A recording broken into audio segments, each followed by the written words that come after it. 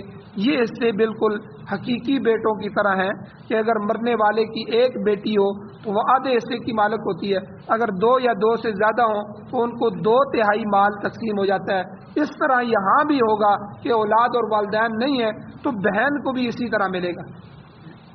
اور اگر آگے فرمایا وَإِنْ كَانُوا إِخْوَةً رِجَالًا وَنِسَاءً، اگر کلالہ کے بہن بھائی ملے جلے ہوں، بہنیں نہ ہوں، تو پہلے تو بہنوں کا حصہ بتایا، بہنیں زیادہ ہوں، اگر بہن بھی ہوں بھائی بھی ہوں تو حقیقی بیٹے بیٹیوں کی طرح وراثت ملے گی۔ فَلِلذَّكَرِ مِثْلُ حَظِّ الْأُنثَيَيْنِ، کہ اس کی روح سے ایک مرد کو 2 عورتوں کے برابر حصہ ملے گا، یعنی بھائی کا حصہ بہن سے دگنا ہو جائے گا۔ ایک بہن کو اگر 1 روپیہ مل رہا ہے تو بھائی کو اس کا ڈبل یعنی 2 حصے 2 روپے ملیں۔ تو یہ مسئلہ بیان کرنے کے بعد اللہ تعالیٰ نے فرمایا یبین اللہ لکم، اللہ تعالیٰ تمہارے لیے یہ مسائل بیان فرماتے ہیں، ہر چیز کو کھول کھول کے اللہ بیان فرماتے ہیں۔ کس وجہ سے؟ ان تضلوا، اللہ تعالیٰ واضح طور پر یہ بیان اس لیے کرتے ہیں تاکہ تم احکام الہی کو اچھی طرح سمجھ جاؤ اور کوئی غلطی کر کے کہیں گمراہ نہ ہو جاؤ۔ ان تضلوا میں لا مخذوف ہے، چھپا ہوا ہے، اللہ تعالیٰ مسائل کی وضاحت اس لیے فرماتا ہے کہ تم گمراہ نہ ہو جاؤ۔ یہ قرآن مجید آیا ہی اسی لیے ہے کہ یہ ہماری ہدایت کے لیے ہے۔ ھدی للمتقین، شروع میں اللہ نے فرما دیا الف لام میم ذالک الکتاب، یہ میری کتاب ہے، لا ریب فیہ، اس میں کسی قسم کا کوئی شک نہیں ہے، اور ھدی للمتقین، یہ متقین لوگوں کے لیے ہدایت۔ تو یہاں بھی اللہ فرماتے ہیں کہ ہم نے ہدایت کے راستے آپ کو بتا دیے قرآن کے وجہ سے، قرآن کے سبب سے۔ تو اس لیے یہاں بعض مفسرین فرماتے ہیں یہاں قراءۃً مخذوف ہے اور پورا جملہ یوں بنتا ہے قراءۃً ان تضلوا، یعنی اللہ تعالیٰ اس چیز کو ناپسند فرماتا ہے کہ تم گمراہ ہو جاؤ۔ آگے فرمایا واللہ بکل شیء علیم، اللہ تعالیٰ ہر چیز کو جاننے والا ہے، وہ تمہارے ناقص علم سے بھی واقف ہے، اس لیے اس نے تمام مسائل کی وضاحت فرما دی۔ سورۃ ھذا کے ابتدائی حصے میں آپ نے سنا کہ اللہ تعالیٰ نے اپنی جو قدرت ہے، کمال قدرت، اس کا تذکرہ فرمایا تھا۔